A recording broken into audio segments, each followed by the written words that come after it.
रामधारी गुप्ता, खंड 1, प्रतिलेखन संख्या 5-6, स्पीड 100 शब्द प्रति मिनट। Ready, start. उपाध्यक्ष महोदय, वित्त मंत्री को देश की आर्थिक स्थिति और निर्धनता के संबंध में जितनी जानकारी प्राप्त होती है उतनी किसी अन्य मंत्री को संभव नहीं होती। बजट बनाते समय वैसे तो बजट में आय व्यय का ब्यौरा होता ही है, लेकिन मूल रूप में देश की आर्थिक नीतियों में किस प्रकार का परिवर्तन हो तथा किस मार्ग पर वह देश को चलाना चाहते हैं, सरकार का लक्ष्य क्या है, इन सब नीतियों का बजट में विवरण होता है। हमारे वित्त मंत्री चाहे जिस पद पर भी रहे हों, चाहे वे मुख्यमंत्री रहे हों या केंद्रीय सरकार में रहे हों, उन्होंने शानदार काम किया। जिस समय उन्होंने बजट प्रस्तुत किया उस समय देश को और विशेष रूप से गरीबों को उनसे बहुत सी आशाएं थीं। देश में लगभग 6 लाख गांव हैं। उनमें जो बेरोजगारी है, गरीबी है, उसके संबंध में देश की जनता को उनसे बड़ी आशाएं थीं और जनता देखना चाहती थी कि इस अवसर पर सरकारी नीतियों के द्वारा देश को वे क्या मार्गदर्शन देना चाहते हैं। इस दृष्टि से 3 महत्वपूर्ण बातें इस समय देश के सामने थीं। देश का आर्थिक विकास तेजी से हो, अधिक लोगों को काम मिल सके और मूल्यों में स्थिरता आए। जहाँ तक इन 3 उद्देश्यों का संबंध है, हमने देखा कि उस ओर कुछ प्रयत्न हुए हैं। विशेष रूप से गरीबी हटाओ के संबंध में इस देश में जो चर्चा चल रही है, इस बजट में कुछ सीमा तक उसका उल्लेख मिलता है, क्योंकि जितने भी प्रत्यक्ष कर लगे हैं वे ज़्यादातर धनी लोगों पर और विशेष रूप से शहर के लोगों पर लगाए गए हैं। इस तरह से जो एक प्रकार की आर्थिक असमानता हमारे देश में चल रही है, उसको दूर करने का प्रयत्न अवश्य किया गया है। लगभग 5 दशक पूर्व जब हमारा देश स्वतंत्र हुआ था, उस समय देश में जितने सरकारी कर्मचारी थे वे ऐसा समझ बैठे थे कि अब तक देश में जिस तरह से अंग्रेजों का प्रशासन चल रहा था उस तरह से काम नहीं चलेगा, क्योंकि कांग्रेस के जो नए लोग आए थे, जो मंत्री बने थे, वे लोग धन के मामले में त्यागी आदमी हैं।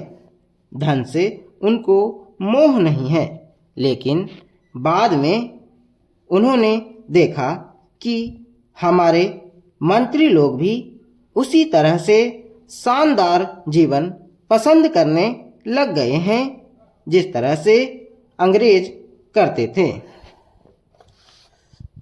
उपाध्यक्ष महोदय, तब उन लोगों को कुछ आशा हुई कि हम लोग भी उसी तरह चल सकते हैं जिस तरह से पहले चल रहे थे।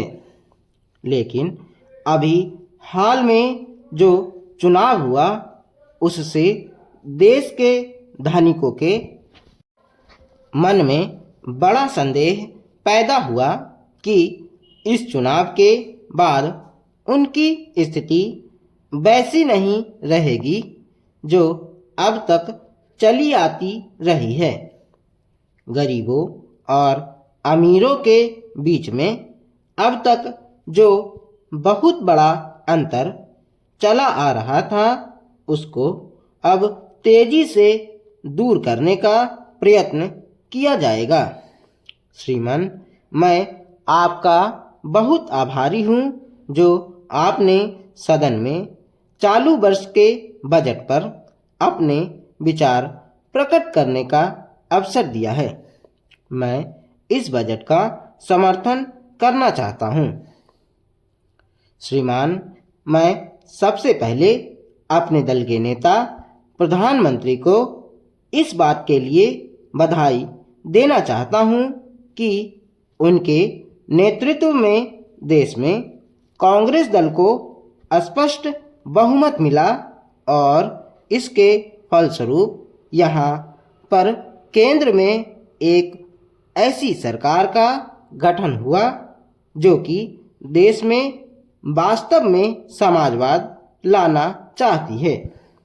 मैं वित्त मंत्री जी को इस बात के लिए बधाई देना चाहता हूं कि लोकसभा के मध्यावधि चुनाव में जनता द्वारा कांग्रेस दल को जो आदेश दिया गया था उन्हें स्मरण है और वह तन मन धन से उसका पालन करना चाहते हैं। वह आदेश था बेकारी और बेरोजगारी को हटाने का और देश के जो पिछड़े हुए हिस्से हैं उनका पूरा विकास करने का। साथ ही साथ इस बात का भी आदेश था कि देश के अंदर इस प्रकार की सामाजिक और आर्थिक व्यवस्था पैदा की जाए जिसके अंतर्गत जनता शोषण से मुक्त हो सके। श्रीमान, यह ठीक है कि देश में कृषि के क्षेत्र में उत्पादन में वृद्धि हुई है, परंतु इसके साथ ही साथ यह भी दृष्टि में रखना चाहिए कि लागत में भी पूरी वृद्धि हुई है। इसके लिए आवश्यक है कि सिंचाई के साधन बढ़ाए जाएं और अधिक उन्नत बीजों का प्रयोग किया जाए।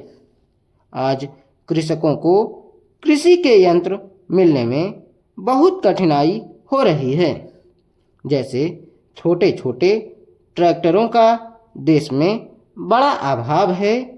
उनके बनाने के लिए शीघ्र नए कारखाने खोले जाएं, जिससे कृषकों को जल्द से जल्द ट्रैक्टर मिल सकें। देश तभी प्रगति करेगा, ऐसा हमारा विश्वास है।